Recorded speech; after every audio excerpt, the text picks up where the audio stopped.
Dans une bourgade de la Manche, dont je ne veux pas me rappeler le nom, vivait il n'y a pas longtemps un hidalgo de ceux qui ont lancé au râtelier, rondage antique, bidet maigre et lévrier de chasse.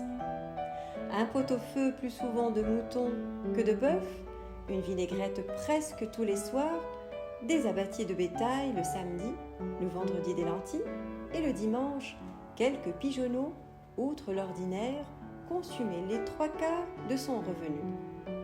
Le reste se dépensait en un pourpoint de drap fin et des chausses de paille avec leurs pantoufles de même étoffe pour les jours de fête et un habit de la meilleure serge du pays dont il se faisait honneur les jours de la semaine.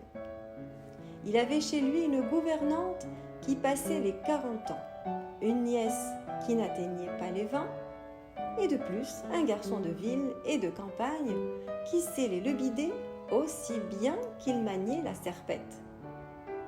L'âge de notre hidalgo frisait la cinquantaine. Il était de complexion robuste, maigre de corps, sec de visage, fort matineux et grand ami de la chasse. On a dit qu'il avait le surnom de Quijada ou Quesada, car il y a sur ce point quelques divergences entre les auteurs qui en ont écrit, bien que les conjectures les plus vraisemblables fassent entendre qu'il s'appelait Quijana. Mais cela importe peu à notre histoire. Il suffit que dans le récit des faits, on ne s'écarte pas d'un atome de la vérité.